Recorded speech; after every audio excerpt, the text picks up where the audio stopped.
Oke, ayo prepare the class. Istaitu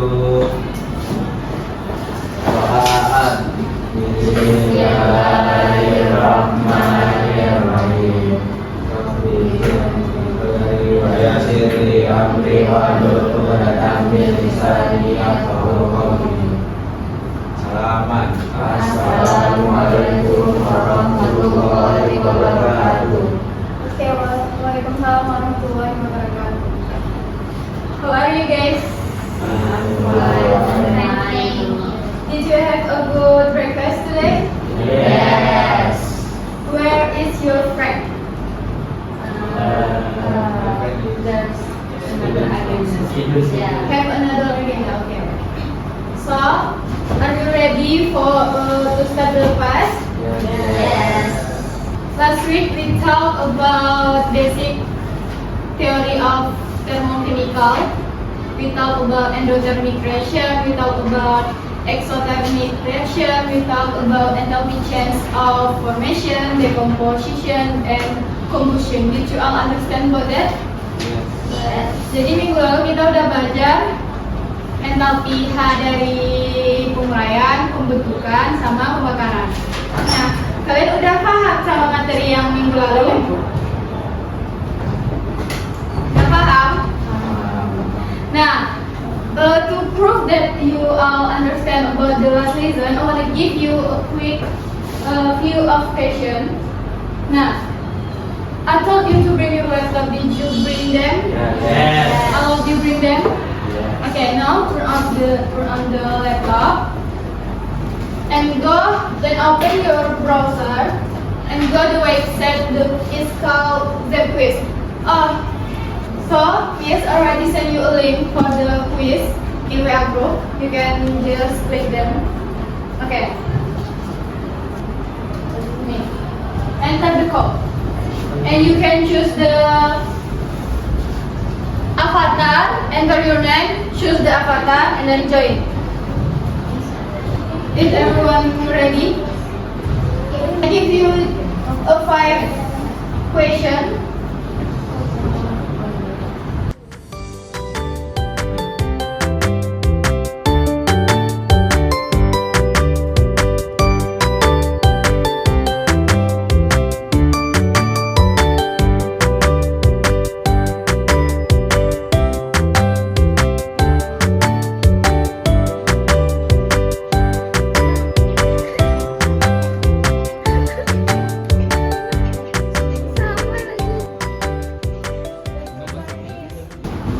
So today we are going to learn about Hess law. So I want to ask you something. How did you go from your home to school? Kalian ke sekolah kayak apa? Naik Honda atau gimana? Diantar atau dijemput? Diantar atau pergi sendiri? Pergi sendiri. Nah, so all of you have a different way to go to the school, right? Jadi kalian semua pakai jalan yang beda kan? Nggak mungkin sama, kecuali rumahnya sama. Tak ada yang sama rumahnya kan? So now imagine that you go to the school with different way. One is you go with your bicycle, motorcycle, or by a car, and 2 go on the main straight road or small street. Jadi bayangkan kalau kalian pergi sekolah itu yang pertama naik Honda, yang kedua lewat jalan utama, yang ketiga lewat jalan tikus. Nah, itu ada 3 jalan kan? Ada banyak jalan kan untuk kalian sampai ke sekolah. But even if you take a long street or along or small street, the distance from your home to your school is still the same, right? Jadi jarak antara rumah kalian sama sekolah itu masih sama kan? Walaupun kalian pakai jalan yang utama ataupun lewat jalan yang tikus atau naik mobil, naik Honda, atau jalan kaki, bahkan kalau kalian ngekos di depan, jaraknya tetap sama kan? Nah, it's just like in chemistry reaction. Jadi reaksi kimia itu juga kayak gitu. Reaction can be happen in one step or two step or one way or different way, but the enthalpy change is will be the same. Jadi dalam reaksi kimia itu, walaupun nanti ada yang berlalu dalam satu tahap, ada yang berlalu dalam dua tahap, tapi walaupun jalannya beda atau tahapnya beda, enthalpy H-nya atau delta H-nya atau perubahan enthalpinya itu nanti tetap sama harganya atau nilainya tetap sama. The founder of Hess law is Henry Hess. This is the picture of him. So Henry Hess do a lot of things of experiment. He loved experiment, or he liked. And he said that enthalpy change of a reaction is a state function. Jadi Henry Hess ini udah melakukan berbagai macam eksperimen. Dia tuh suka eksperimen di kimia, dia suka. Terus salah satu temuan dia yang bisa merubah the whole chemistry, yang bisa mengubah kimia itu, dia menemukan hukum Hess namanya. Nah, menurut dia enthalpy H itu atau perubahan enthalpy itu suatu reaksi hanya berdasarkan keadaan fungsinya. Maksud keadaan fungsi ini adalah the enthalpy change of reaction depends only on the initial step or reactant and the final step or product, not on the path taken by the reaction. Jadi, menurut Henry Hess ini, suatu persamaan termokimia itu dia tuh tergantung pada keadaan awal sama keadaan akhirnya. Nah, tidak tergantung mau dia satu jalur atau satu tahap atau dua tahap. Nah, tidak tergantung pada itu, hanya tergantung pada reaktan sama hasil. So, reactant in the left side and the product in the right side, right? Nah, ingat itu ya.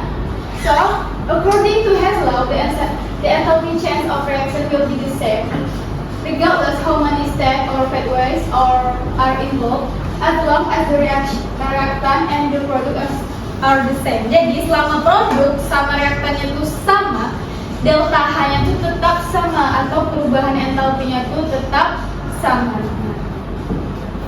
Nah, ini contohnya. This is the example. Hess diagram. This is Hess diagram. So, A is reactant and B is the final step or product. Jadi, A ini keadaan awalnya atau reaktannya. Yang D ini hasilnya atau keadaan akhirnya. Nah, to write A to the D, we can go directly from A to the D, and the different way is we can go from A to the C to the D, and the others is we can go from A to the B to the D. Jadi untuk mencapai dari A ini sampai ke D, kita bisa pakai 3 jalur. Yang pertama jalur secara langsung dari A langsung ke D. Bisa juga lewat jalur yang lain dari A ke C baru ke D. Yang lainnya lagi dari A ke B ke D. So basically the value of delta S3 equal delta S2 plus delta S5. Jadi jarak nilai atau the value of delta H3 ini sama dengan delta H2 ditambah delta H5. Jadi kalau misalnya delta H3-nya 20, jadi kalau delta H2 ditambah delta H5 nanti hasilnya itu juga 20. Berarti paham? Jadi berarti kalau delta H1 ditambah delta H4 nanti sama dengan sama dengan delta H3. Jadi rumusnya the formula is delta S2 plus delta S5 equal delta S3 equal delta S1 plus delta S4. Paham? Paham tuh? Oke. Next slide. Any question? Nah, this is question. P is reactant and R is the product. We need to find the value of delta S4.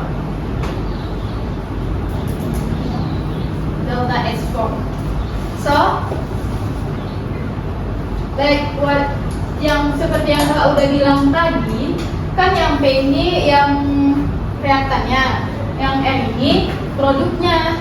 Jadi dari P ke Q nilai delta H2 itu 15. Jadi nanti kalau delta H1 ditambah delta H3 ditambah delta H4, hasilnya tuh sama-sama 15. Tapi di sini the delta export is unknown.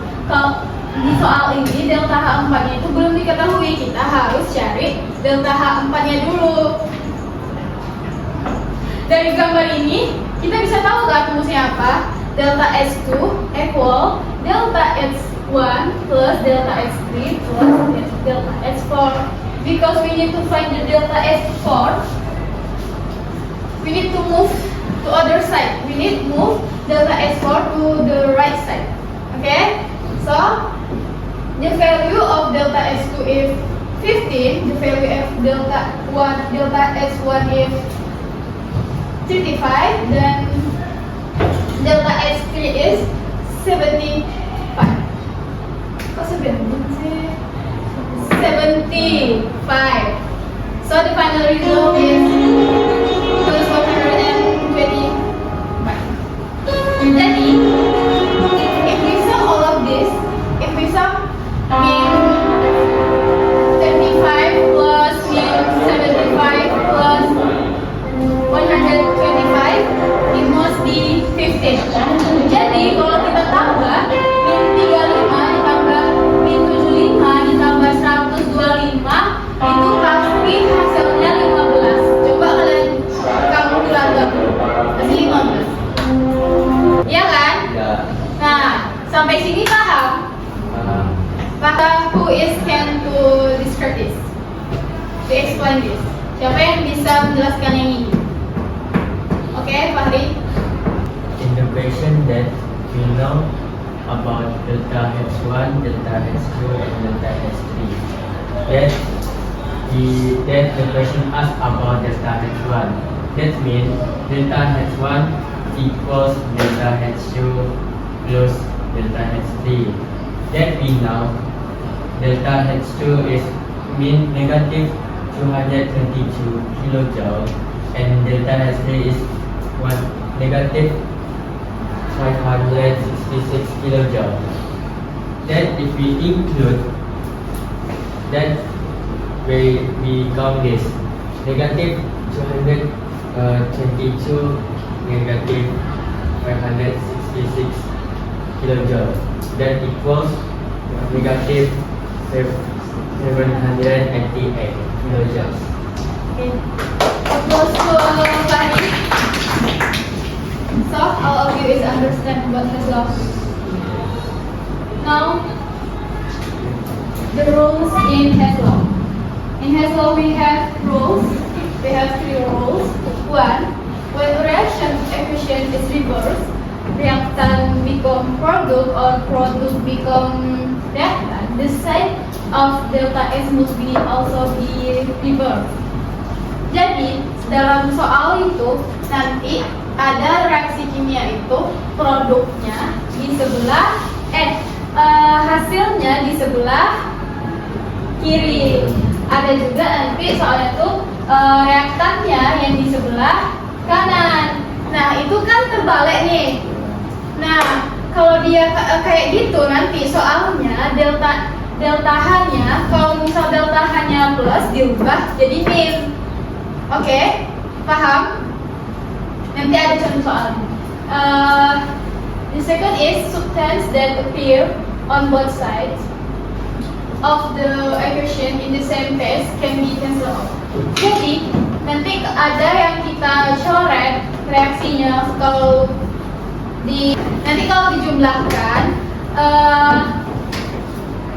persamaannya itu harus yang sama fasenya. Misal persamaan yang kita coret karbon nih. Misal karbon tuh solid. Nah, yang di bawah persamaan di bawahnya tuh yang kita coret juga harus solid juga. Fasenya sama. Kalau gas, gas. Kalau solid, solid. Kalau liquid, liquid. Kayak gitu. Yang ketiga, if the coefficient in equation are multiplied or divided by a factor, the value of delta X must also be multiplied. Jadi kalau nanti koefisiennya di soal di soal tuh koefisiennya 2, terus nanti di persamaan termokimianya cuma 1. Nah, nanti delta H2-nya kita kali dengan 2. Kalian nggak paham, ini contoh soalnya enggak? Acetylene cannot be produced directly from its own. Jadi asetilen itu tidak bisa diproduksi secara langsung, harus 3 tahapnya, nggak bisa secara langsung. Nah, dari unsur-unsurnya, unsur untuk membuat asetilen itu ada 2C solid plus H2 gas become C2H2 gas. Jadi ada 2 karbon ditambah H2 dalam bentuk gas menghasilkan C2H2 dalam bentuk gas. So, nanti kita cari unsur-unsurnya ini, ketiga unsur ini di persamaan reaksi ini, Nah, persamaan reaksi termokimikal yang pertama kita harus cari ini dulu, yang karbon. What is the coefficient carbon? 2, right? 2. But in this equation, the carbon is just 1. So we must multiply the delta S1 by 2. Jadi karena karbon di sini koefisiennya 2, sedangkan di sini karbonnya sama-sama solid nih, tapi udah sama sisinya udah betul belum reaktan di sebelah sini? Betul kan? Jadi karena udah betul, kita nggak perlu rubah ini lagi jadi plus, tetap nih. Tapi karena koefisien karbon itu harus 2, ini harus 2, tapi di sini cuma 1. Nah, delta H1-nya itu harus kita kali 2. Jadi min 393,5 dikali 2. Nah, paham? Okay. The next is we must find the hydrogen. Where is the hydrogen?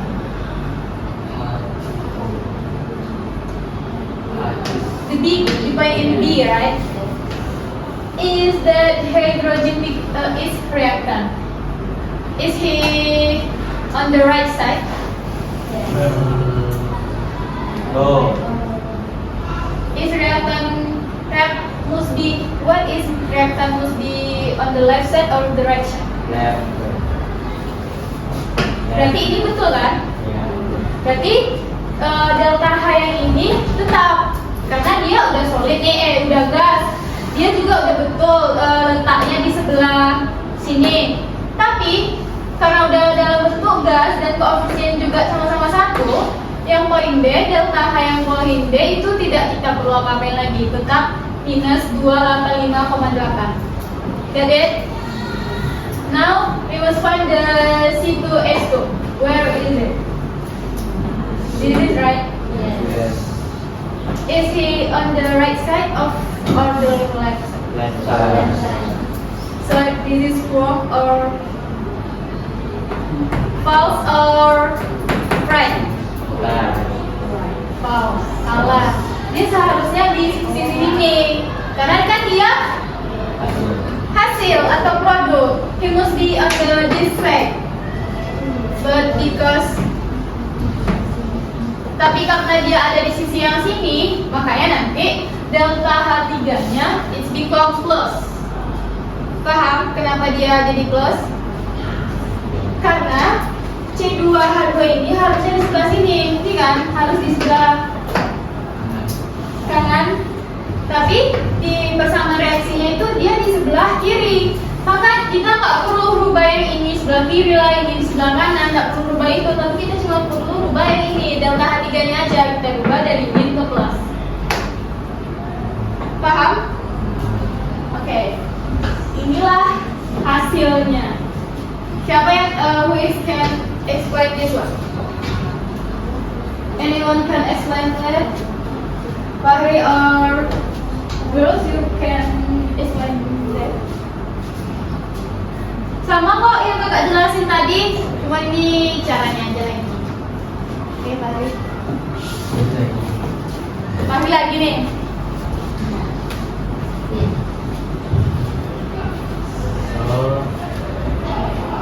multiply reaction A by 2 already, and step 2, keep reaction B as it is because the reaction is already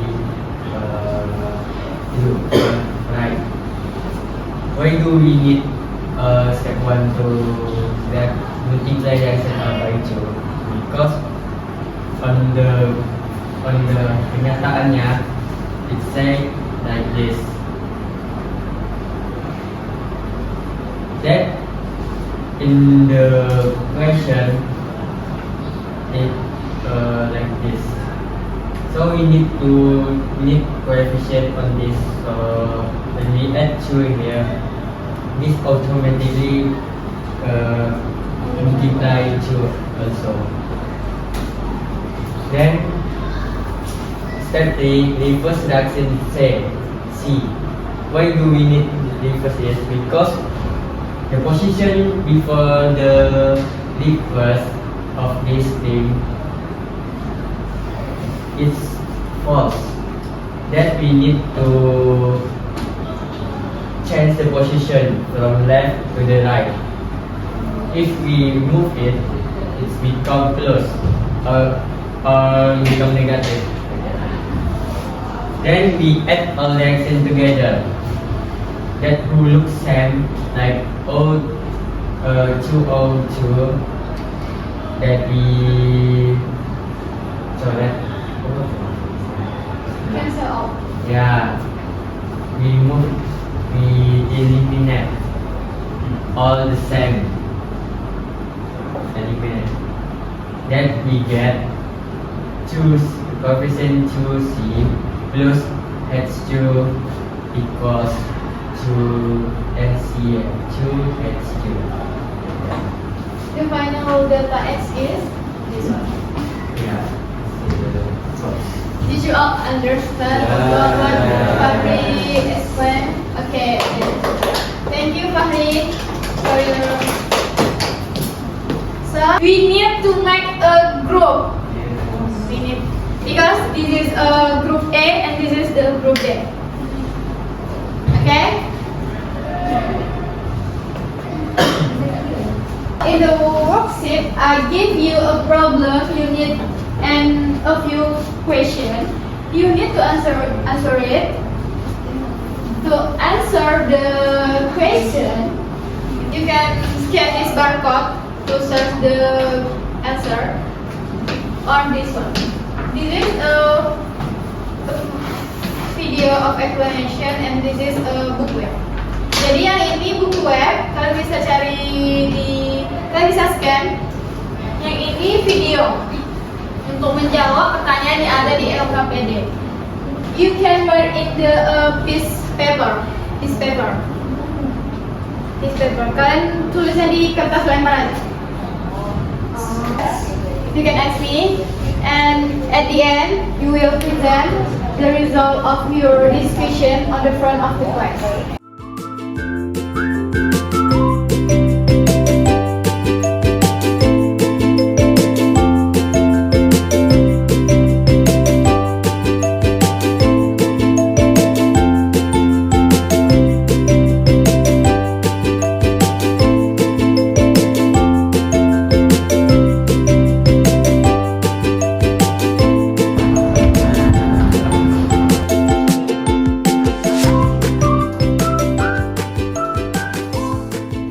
It's a game. Who win will be the last performance. Okay, guys, our girls. Look like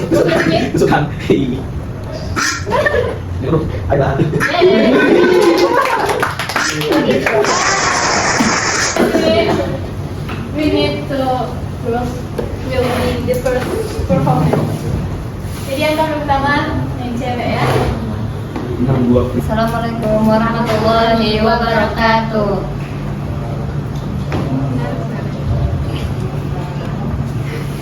Perkenalkan kami dari grup 1, saya Alia. Perkenalkan, saya dari grup 1, Inaya. Perkenalkan saya Zahra.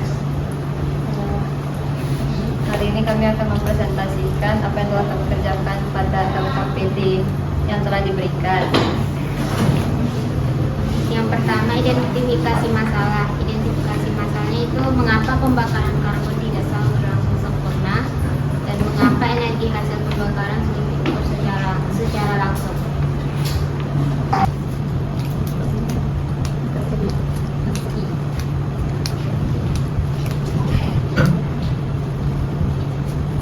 Delta H1 dan delta H3, tapi yang ditanya adalah delta H2.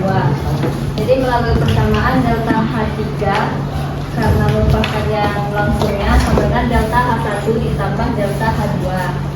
Delta H3 bernilai min 790,4 kJ sama dengan min 539,8 ditambah dengan delta H2 yang akan kita cari. Kita pindahkan agar delta H-nya tetap positif menjadi min 790,4 ditambah 539,8 yang hasilnya min 250,6 kJ. Maka Oke. hasilnya adalah itu. Guys, did you all agree with this result? Yes. Same or not? Yes. Okay, number 1 is by Pasir. Number 3. Number 3. Okay. In the question that we get delta H2 and delta H3, we get delta H1 is the questioner. So we use the rumus apa ya? Formula. Formula delta H2 plus delta H3 that equals negative 394 kilojoule. Okay, girls, same or not? Okay, now you can sit down. Okay, because time is up, we are gonna leave this class. Jadi karena waktunya udah habis, kalian mau moving lagi. Nah, kalian paham pelajaran hari ini? Did you get listen about Heslov? Who is can give me a sort of Heslov? Siapa yang bisa kasih kakak kesimpulan tentang Heslov? Entalpi suatu reaksi tidak bergantung pada jalur reaksi yang ditempuh, tetapi hanya bergantung pada keadaan awal dan keadaan akhir reaksi tersebut. Okay, thank you Inaya. Applause. So for the tomorrow we are gonna learn about energi ikatan energi. Okay, don't forget to read your book and then Okay. we are gonna meet tomorrow. Bye. Thank you. Bye.